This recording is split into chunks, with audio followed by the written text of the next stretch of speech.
Hello and welcome to another episode of the At the Mini Show. I think this is episode number 4. I'm one of your co-hosts, Tom Yampa Garcia, and I'm with my other co-host, Tony the Sugar Baggy Burt. How you doing, Mr. Burt? I am doing really well. I am glad to be here tonight. Glad to talk some movie news. As am I, and man, there is a lot of movie news that has come out this week, my friend. Some real good stuff. Definitely. I mean, it's always just popping. You know, what's going to drop next? What trailers are going to drop? That's what's always cool about doing this with you is because we just, we personally don't know what's going to be dropping. We just don't know. Don't know. Yep, man, we don't know. And let's just start off with our big news story of the day, or actually of the week. It came out that Scream 7 is going to be coming out, and the return of the original star, Matthew Lillard, who played Stu.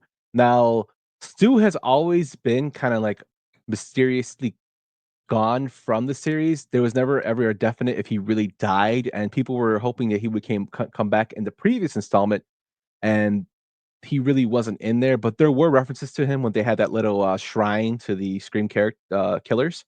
But now it is confirmed that he will be back in Scream 7, along with Nev Campbell coming back because the other two girls quit. uh, but man, I am like super excited about this. This is making me really happy because we have one of the original killers coming back. We had Billy back in Scream 6. And with Stu coming back, I just wonder where they're going to take the series. Will he be killing people still? Will he be training another killer? Like, he was psychotic. Also, a very comedic killer in the original. His dynamic between him and Billy was great. What do you think about Stu coming back, Tone? Personally, I think that this is, again, I'm a big Matthew Lillard fan. Lately, he's been popping up in some really, really good stuff that I enjoy. Kind of like a renaissance. And I'm not even going to lie, I didn't think the Five Nights at Freddy's movies was great, but he was in it. So I thought it was watchable, and I'll watch anything with him in it these days.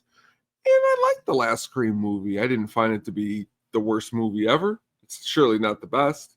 But him entering the fold, you can definitely, I'm excited to see it. And I'm sure we will probably see it together or definitely be sharing our opinions when it comes out.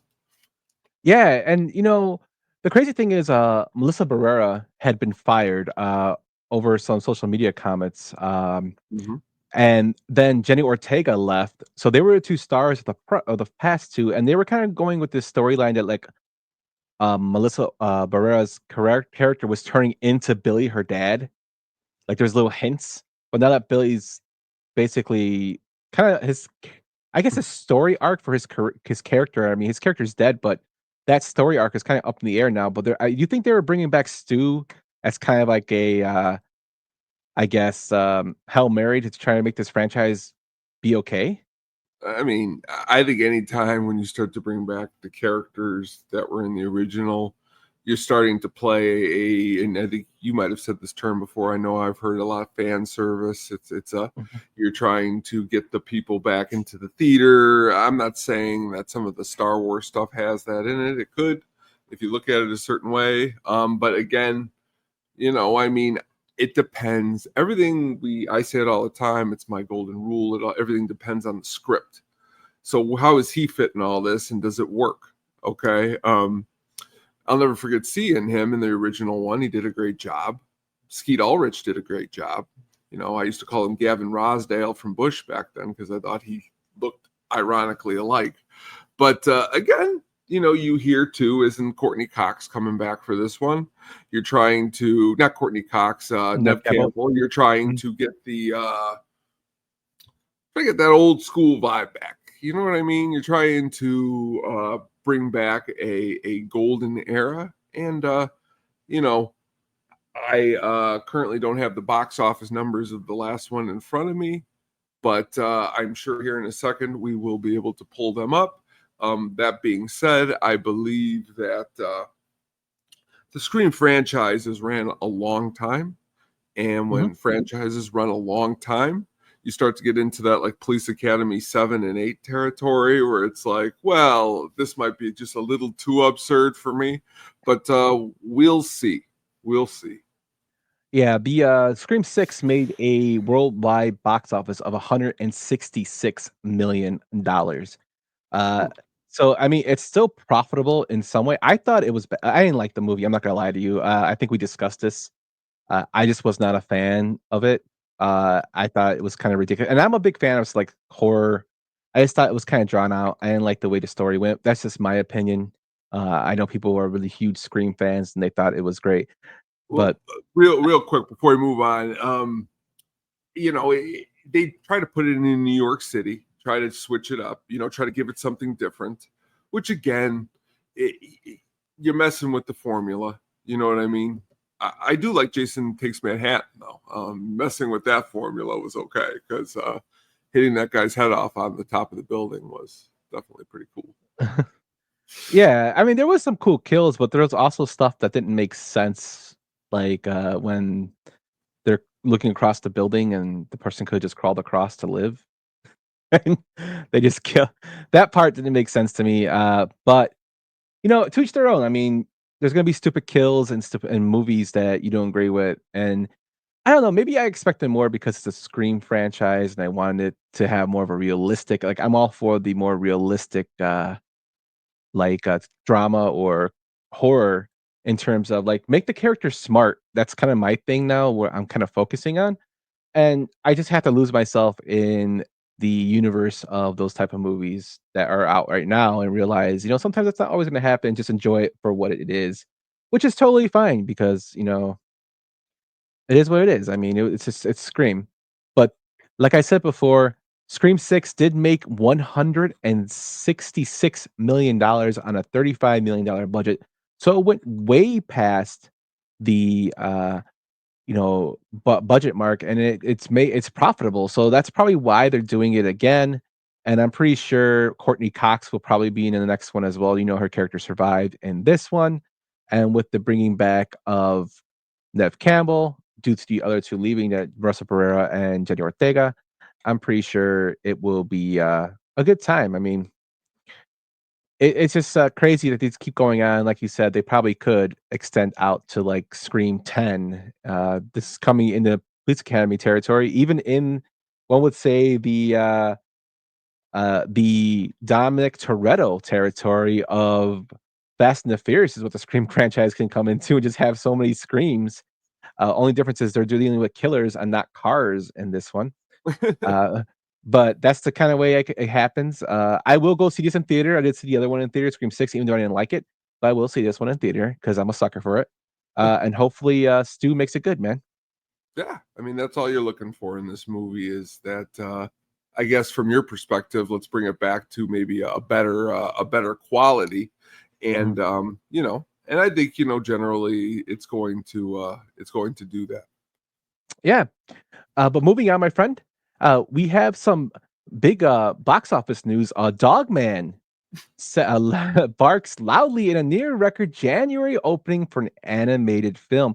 It made $40.2 million to make the Captain Underpants spinoff one of the best movies of the year and one of the best animated movies since Kung Fu Panda 3 that had $41.28 million that wasn't adjusted for inflation in the month of January. Now, Dogman and Captain Underpants are regulars in my house. My son is a huge Captain Underpants show. He watches it all the time on Netflix. He's watched the series over and over. It's awesome. Uh, and he reads the books. He's read Dogman. Actually, my wife took him yesterday to see this film, and he loved it. What do you think about this, man? Like, it looks like animation is kind of making its way back. Well, number one, it's always positive box office news in any territory is good, especially in this territory. I mean, that's good for that movie. I mean, I grew up in a household where I'll never forget this when my dad said, January is shit month for movies. He said that. I'll never forget. He's like, it's when they release all the bullshit. And then like I'd watch, and for year after year, I'd be like, these movies do suck. And like it's a little different now. It's a little changed now. And that's why I think it's positive because, especially in today's world, I think the box office is going to put everything they can in every month. We're back in the day where they were rolling in the dough. They're like, you know what? We'll put some of our lesser stuff in January where um, Dude, if we had all the time in the world and we had one of those AMC passes and you were like, you want to go see Dogman, I'd say yeah, just to talk about it, because the graphics on the commercials, just from what I've read, hearing some of the kids at school talk about it, I check it out. Some of the movies I never would have checked out that I checked out just because I was in school and I was like, you know what?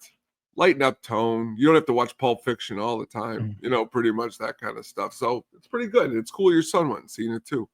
Yeah, my wife said that he really enjoyed it. He's a huge Captain Underpants lover. He reads all the books. Like I said, he's watched the series multiple times from Netflix, which means we've watched the series because that's all it's on the TV downstairs in the sala or living room. But it's a funny show. Those characters are pretty funny. The Captain Underpants character is funny. I remember when that book came out when I was younger. I remember going to like the I don't know. I'm pretty sure. Well, me and you were close around the same age, Tony. Did you guys ever have like book fairs where like there's a Mhm, day where they gave you like your parents gave you money and you went to go buy mhm. like a book? Just You know, happened actually at the school Scholastic. They mhm. come and set up all the little shelves, and you get to come in there and be like, oh, and that's where I would pick like scary stories to tell in the dark, or Goosebumps when it first started and stuff like that. Oh yeah. Yeah, they had like the Thrills and Chills group Mhm. that you could join, and they send you like a scary book every month. I was a member of that because I'm a That's loser.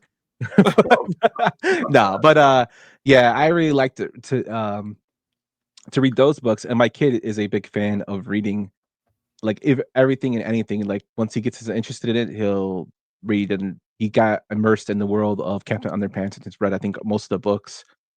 So I think he's reading a Dogman book right now, to be honest with you, to go along with his movie. But yeah, it's really cool that animation is coming back. So the more I think about what your dad said about January movies suck, and it's kind of true for the most part. The only January movie I think I liked within the past maybe 15 years was like Rocky Balboa, and that came out in December, like late December, Christmas week, that I really liked. And then I guess recently Nosferatu came out during Christmas week, so that was pretty decent. But yeah, it's not really a popular month for films in my It's usually like bad action movies, like that new one with Mark Wahlberg. Where he's bald. I don't know if you've seen the trailer for this one yet. my brother saw that movie and Did he? he said that wasn't good.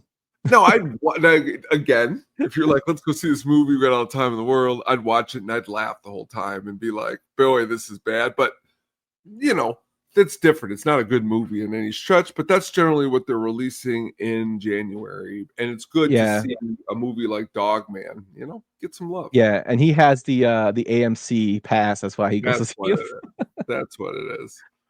But Dogman is on top right now for animation. Hopefully, it keeps to make more money, and they keep pumping them out.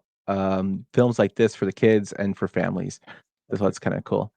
Moving on, another big story that happened this week, Tone, was on Tuesday. Now we were supposed to record our show on Tuesday, but my wife got caught up at work and we had to reschedule to do it today, which is Thursday the 6th. But the set Tuesday, the 4th, the Fantastic Four First Steps trailer dropped. I remember watching it in the morning to see. Now, this is another reboot of Fantastic Four. There was one done in the 90s that was never released. I heard it was really horrible, but the only reason they did it was to write it off, kind of similar to the Batgirl movie they did recently. There was one, and then there was, of course, we remember the Fantastic Four with Chris Evans as Johnny the Flame and Jessica Alba. Those films that were not great, but they were done. And then the only way I could describe the one with Michael B. Jordan is Michael B. Jordan was at a Bulls game one day, and the Bulls commentator Stacey King said, "There's Michael B. Jordan right there. He was in one of the best movies and one of the worst movies I've ever seen. He was in Creed, and he was in this other movie called Fantastic Four, and it's probably one of the worst movies I've ever seen in my life." So that movie was not great, but this one looks promising. It looks a little corny, but you have a strong cast in Pedro Pascal, Joseph Quinn, Vanessa Kirby's in it, and they showed the first, image of Galactus, which makes me wonder. I wonder is John Malkovich is also in the film too, but Ralph Ineson is Galactus, and they made it like they didn't show his face, but they showed like a silhouette or shadow of him over the city, which kind of pumped me up a little bit. I wonder if the Silver Surfer will make appearance in this film, but I don't know. What do you think of your first impressions of the film? trailer. Again, I will backtrack a little bit. I'm a little disappointed you didn't mention Michael Chiklis as the thing in Oh the yeah. one. And then moving on to the other ones, I'll be honest with you. When me and Katie had our first apartment, I'll never forget. I got HBO again, and I hadn't had HBO in a while, and they just would play different movies. And that newer Fantastic Four came on, and I watched it. And we've talked about this. I'm not the biggest comic book guy. Again, I know it's not a great movie, but they gave that movie like it was one of the worst movies of all time type of ratings. And I don't know if it deserved that. It's not good by any stretch, but worst movie of all time. But back to this new movie, I believe from a while ago reading, I could be wrong. I believe the Silver Surfer is in this movie, but I could be wrong about that news. Oh, And he is. Yes. and that's what's cool about this one is you got to imagine that after the last couple that maybe they weren't the most happy with, that they're trying to put all of their eggs into a brand new start. And you know what? Let's give it to them to try and see if they're able to pull it off. Yeah, I'm hoping they do because I really want this series to succeed. I liked Fantastic Four. I didn't read it till I was older, uh, or watch the TV series. I remember that, but it was there are always some pretty cool characters. I do like that this is not like it's kind of telling a little bit of an origin story, a little bit, but it's not going to focus on a complete origin story. We're kind of, it kind of looks like it's going back and forth between them, which is kind of cool. The thing I did find funny is Evan Moss Backrich plays um, the Thing and Ben Grimm, and he's also on the Bear. And there's a part in the beginning of the trailer where he's tasting food with his robot, and people have started making memes of him tasting the food and saying "more Spice's cousin" with the Bear lead actor in the background. uh, like slamming shit. Jeffrey Allen White just slamming stuff on the countertop to make it look like he's in the kitchen with Carmen. That's But funny. that's some funny stuff. But I am looking forward to it. I hope it's a good film. Pedro Pascal has pretty much been hitting all home runs to everything he's been doing recently. The Mandalorian. He's done even that horrible Nicolas Cage film. He was the best part of it. What was it called? You know what I'm talking about, Tone. That stupid Oh yes, the art, it's like the long title event. yeah, I, I can't remember. I only The watched that Unbearable Weight movie. of Massive Talent. There you go. That's what it is. Yeah, But yeah, go ahead. but to play off of you of Pedro Pascal, I watched actually this weekend a 1-2 double new punch of Pedro Pascal. Real quick, I checked out the new Gladiator, Mhm. which it was,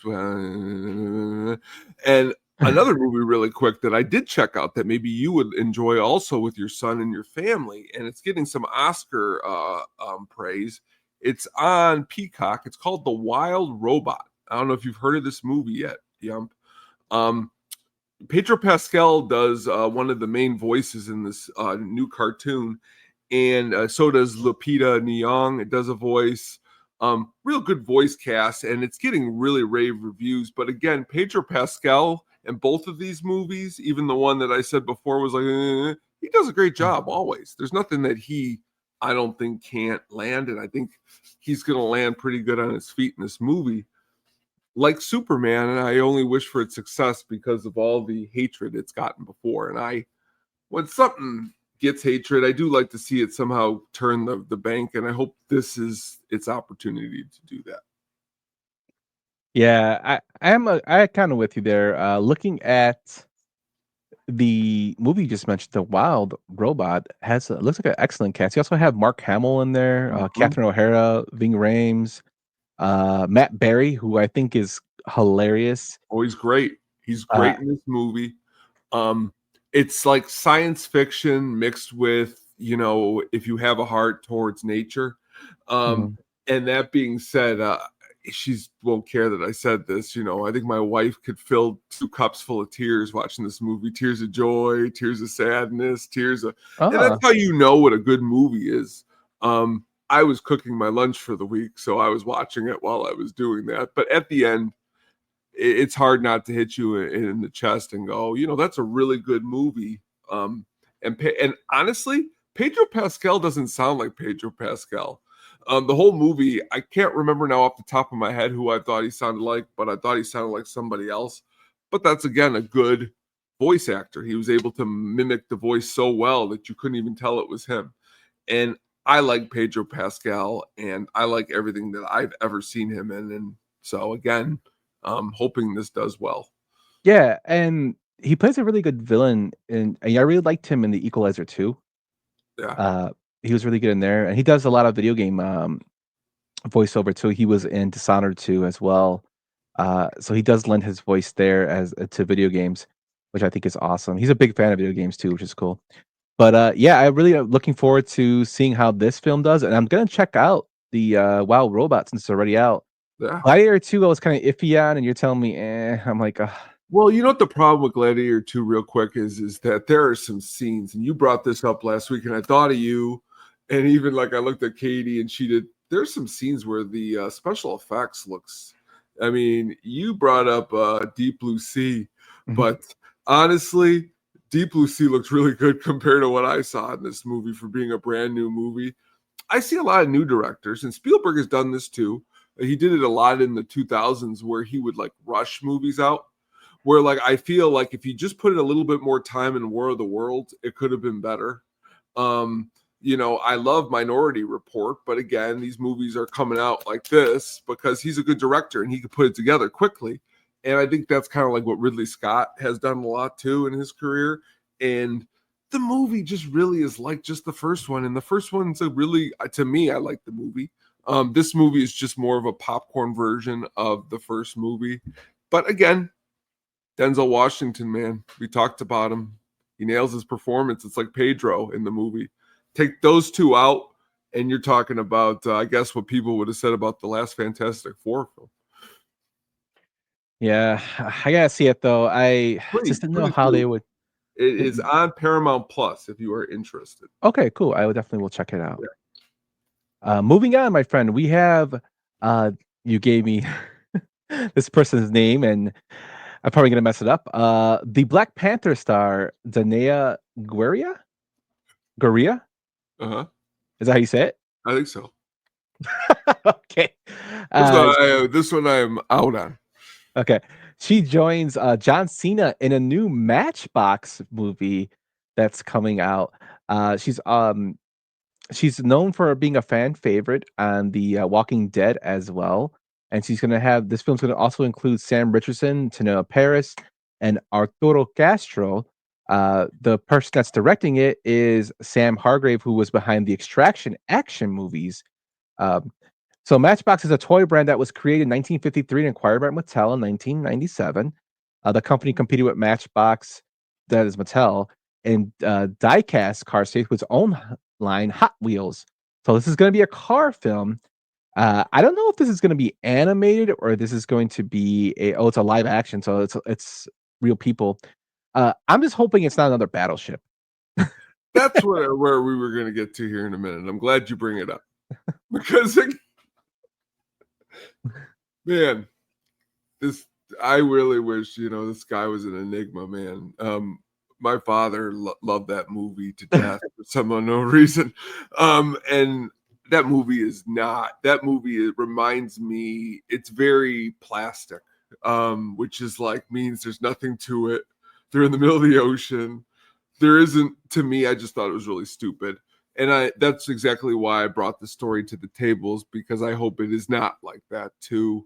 You need to have a solid script. I don't know what you're going to do here with Matchbox, but I mean, John Cena signed on, so I guess, Yeah, I mean, and he's a big if he's Cars bad, guy. they won't see him in it, right? Technically. Yeah. You can't see him. You see that big ass bald spot in the back of his head. That's true. Speaking of that, you watched the Royal Rumble. What'd you think about the Royal Rumble? The Royal Rumble was, I was watching what you were saying about it. I mean, I probably had more problems personally with the ending that I did with what you were saying about the beginning. I mean, the beginning was predictable to happen, so I can't be upset by something that I knew was going to happen before it happened. I mean, maybe in the match itself, could there have been some stuff, but the female one was exactly what I thought it was going to be. The male one, out of all the wrestlers in WWE, I'm just not a Jey Uso. I don't like vanilla wrestlers. I just don't like them. Like I did not like what's his name real quick. Drew McIntyre when he was like a really, really good guy. I was like, this guy, no. But now he's a bad guy. I'm like, this guy's great. But that's just me. I love bad guys. So I was looking for a bad guy to win. But with the road to WrestleMania coming up, just like last year, you just really don't know what's going to happen around the corner. And that's what I also like about the whole thing, too. I hope it doesn't become predictable. Yeah, and just a heads up, since we're on the topic, be sure to check out the old playback account. Brian has dusted off the old playback account. They recently watched the 1992 Royal Rumble, and leading up to this, which I was, I was co-hosting a little bit on that before we recorded our show. He had it with Baloney and Joey P were on there, and it's a fun time. So if Brian's thinking about doing some more wrestling stuff, which I think is kind of cool. I know he's going to do the Super Bowl 20, I believe. Is he doing Super Bowl 20 this week? I don't I, know. I think he's doing a Super Bowl or something this week. But just check out our socials to make sure it's Disc Penguin Studios on X, Twitter, or Elon Musk time to see what he's doing. But those are pretty cool. But moving on, my friend, we got some more nostalgia here. We had Scream coming, you had the Fantastic Four coming, and now they're bringing back Buffy the Vampire Slayer, the sequel series with Sarah Michelle Gellar returning to for a Hulu plot order. It's going to be on Hulu. Now, Nora Zuckerberg and Lila Zuckerberg are attached to write and showrun and executive produce. And Chloe Zhao is attached to direct and executive produce under her Book of Shadows production banner. What do you think about bringing back Buffy after all this time? Oh man, you froze. But I can tell you what I think. So Buffy has kind of gone through, these spin-off series. It's gone through Angel, and it's kind of gone through these things where it was really, really good for its time. It was kinda, like, corny, but I liked it a lot. You had Mark from Roseanne in there. You had, of course, the Angel character. I first was introduced to Buffy the Vampire Slayer actually from the film that came out, which I'm pretty sure a lot of people were introduced for, that came out. And it just was kinda weird they didn't really include the original Buffy the Vampire Slayer actress, Christy Swanson, in it. But, I mean, this is what made Sarah Michelle Gellar, like, the cream of the crop when it comes to, you know, uh, horror TV series. Like, this got her big break. It's what, like, make everybody fell in love with her. Allison Hannigan was in it. You might know her from either American Pie or How I Met Your Mother. Uh, it was, like, a real, real big show, and then, like, pretty much after Sarah Michelle Gellar kinda left when the series ended in 2003, her career kinda went a little bit downward, and then, of course, David Boreanaz with, Angel kinda got his pickup. He also did Bones, and then you also have, Allison Hannigan to go on to do How I Met Your Mother. So there's people that actually went on to do bigger things. This one's gonna be a little different in terms of who's going to be working on the series. I explained earlier, Josh Wheaton is not gonna be on this, and Josh Wheaton, had those allegations, and he was creating a toxic work environment, which I haven't heard in confirmation, but I've heard other people say, yes or no. So it's kinda he said, she said. Usually I would tend to agree with the actresses and actors that have said that because, we do know a lot of creeps in Hollywood, but it's crazy that it took 20 years for this to come back, and Sarah Michelle Gellar is coming back to our screen as Buffy, and I can only imagine where they're gonna go from here with the Buffy character. I wonder if Seth Green will be back. I know he comes back as a werewolf. Did he die in the original series, Tone, Seth Green? I can't remember. I believe he did. It's been such a long time since I watched the show. What I wanted to say before I left is I love the movie a lot, and Mhm. I love the show equally. Um, Sarah Michelle Gellar is, it's cool. She's making a comeback. Her old movie that she was in, I Know What You Did Last Summer, that's making a comeback this summer with Jennifer Love Hewitt. Things are making comebacks, which we just talked about before. We're living in a real nostalgic world. But can you pull it off? That is the question. Yeah, and like I was saying, when you were gone, when you're reconnecting, it's kind of crazy. Like Buffy the Vampire Slayer would kind of put Sarah Michelle Gellar as like the it girl in horror TV series. That is, like, I remember everybody was like obsessed with one for the way she looks. Like she's a beautiful woman, but like it kind of put her on a rocket ship. She was in Cruel Intentions after this, during this series. And then when the series ended, her career kind of dwindled down while her co-stars, David Morans and uh, Allison Hannigan, kind of like went off and did their own thing, and they made big series like How I Met Your Mother and Angel and Bones. So, and while her career kind of like subsidized, kind of dwindled down a little, but of course she also was a mother. I So think she, that's what I yeah, think. but now she's making a surprise comeback. Her kids are older, and does that mean that Freddie Prinze Jr. is going to start coming back out? Maybe a Summer Well, Catch Part 2? he is going to be in again. He is going to be in I Know What You Did Last Summer. This the sequel coming out this year. It's going to just be them two are going to be returning to the role. I mean, what it is always is again. Are people asking for this? Is the script going to be good? I personally always liked when the X-Files have come back. It's like seeing old friends. Is it as good as the original? No, but it's still, I don't judge things like that all the time. When you like something or you've been around something like The Kids in the Hall, that's one of my favorite sketch comedy shows of all time.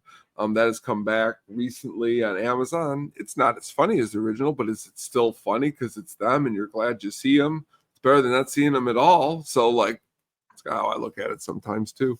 Yeah, hopefully it does well with it. I'll watch it. I think I have to go back and watch the old series So do I. before I watch the new one. But I was a sucker for Buffy. I mean, I watched Charmed. I watched Angel. Hmm. Uh, I don't know why. I just Charmed. Well, I know I watched Charmed because of Alyssa Milano. But I mean, I watched Angel because of Buffy. I like those films, and that kind of spawned, the more newer ones like Vampire Diaries, which I never watched, but my wife watched it. But it's kind of like our generation coming back with a series that were popular when we were growing up. So it'll be kind of cool to see what's going on, and hopefully it's written well and it's acted well, and they have good storyline. You said the new X Files is good, which I want to check out. But if something can work that's brought from the past, I'm all for it, man. That's what it always is. We always look for that. Man, this is kind of crazy because we are talking about Blast from the Past. Speaking of that, the Faculty remake is set at Miramax, and Robert Rodriguez, who directed the original, will be back to produce this film. So you have the original director and his vision coming back. So I am also always against remakes, like especially if the first film was good. Now, The Faculty wasn't an Oscar-worthy classic, but it was a fun film that was big. And I was 13 when it came out. I saw that in theaters. I thought it was awesome. It was horrible CGI now, but the CGI at the time was like, oh man, it looked great. Especially when they had, you got Jon Stewart in there, you got Salma Hayek, and you had so many big stars, just small little roles in there. Robert Real Patrick. quick, the best quote that we would always say was when Jon Stewart looks over at Robert Patrick and he's like, "The coach looks real thirsty," because he keeps drinking from that water thing. Yeah. Before you know he's an alien. It was a good movie. It's a good movie for what it is. Again, a teen horror movie. The actors that were in it were good. Hearing that this is coming out is a little disheartening because I just don't think, unless you're going for as you stated, the aged graphics, because I don't know if you know this, they are making another Anaconda right now. Yeah. With Jack Black and Paul Rudd, which is being filmed out in the middle of, which I guess what the plot is, which is hilarious, is a bunch of friends go out to the middle of nowhere to film their own version of Anaconda, and it's called Anaconda. That's funny though, because that's like a play Original, on the film. kind of. Yeah, it's like original Yeah. kind of. This is like, again, who's going to be in this? What's this going to be about? So again, I don't know. I don't know about this one. Out of all the ones we've talked about tonight, this is the one that I gotta say so far I'm giving it a thumbs down.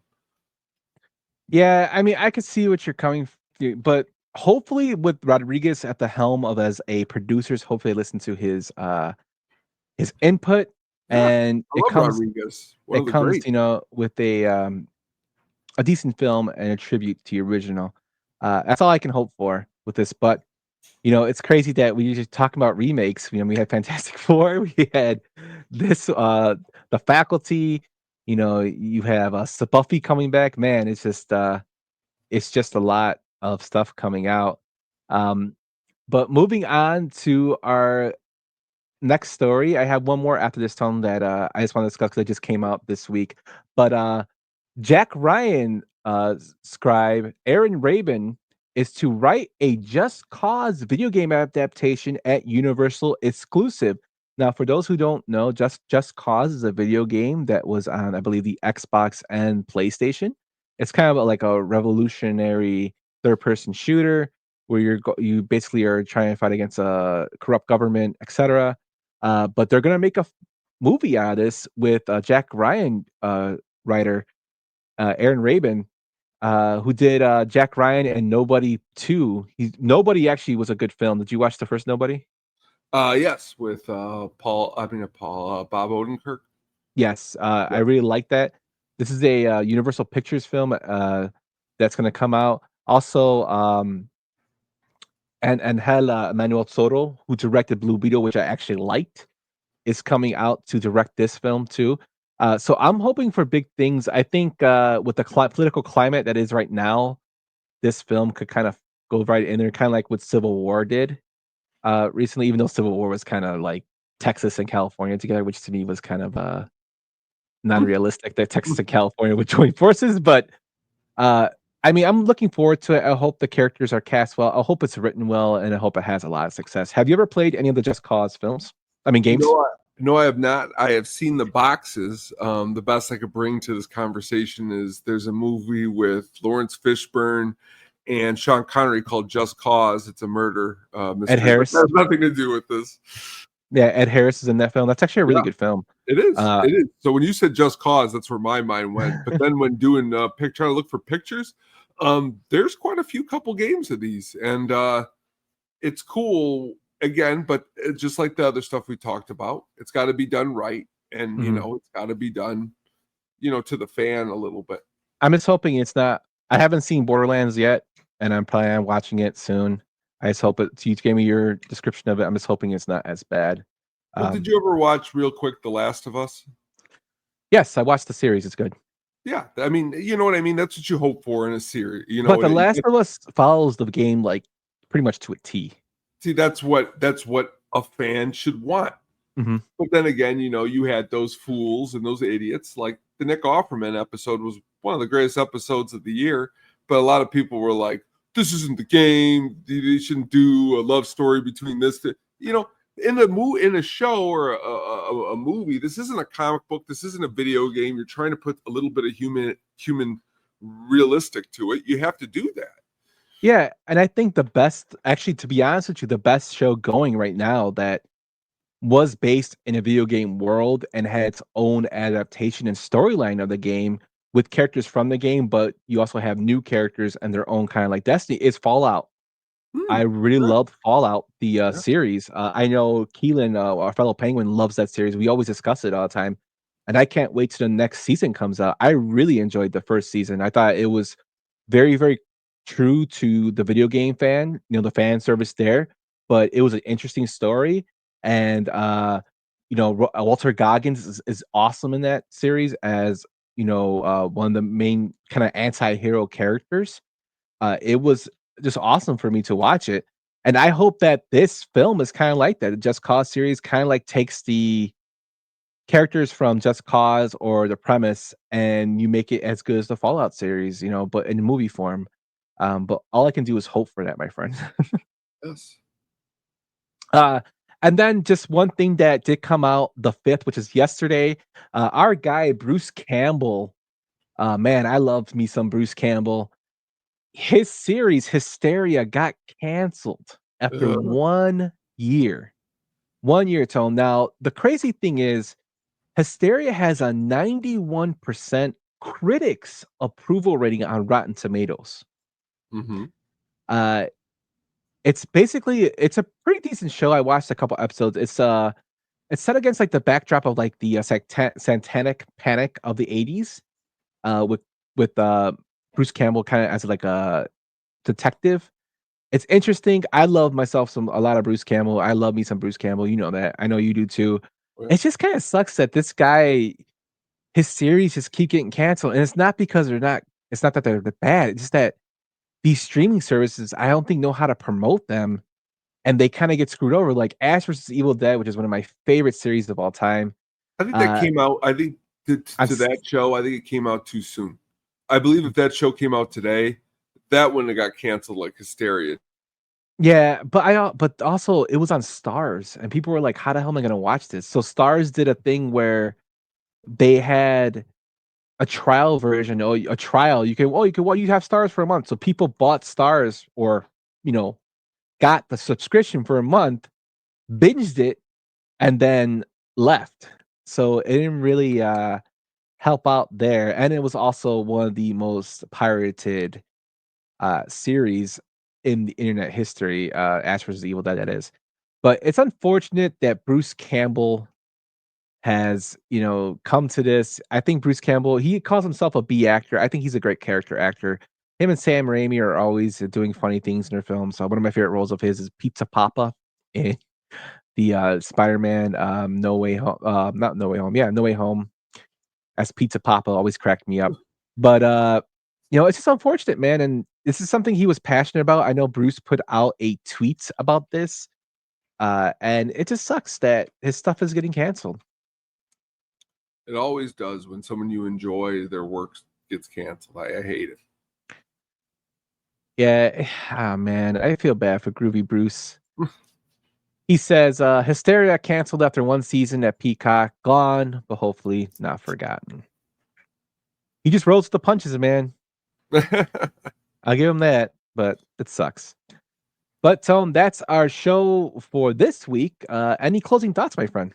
No, good batch of news this week for the 4th episode. Yes, sir. So be sure to check us out. We're recording this on Thursday, the 6th. Be sure to join us tomorrow for our deep dive into Misery, the Stephen King classic, with Kathy Bates, who won an Oscar for the film. We'll be doing a deep dive into that film, Tone, tomorrow on the Sadistic Penguin Studios YouTube channel at 8:35 for the At the Show podcast, my man. Some of the best quotes that I love are in that movie. Yes, sir. So looking forward to that. We will see you guys at the show. And thanks again for tuning in. And this was the At the Mini Show, episode number 4.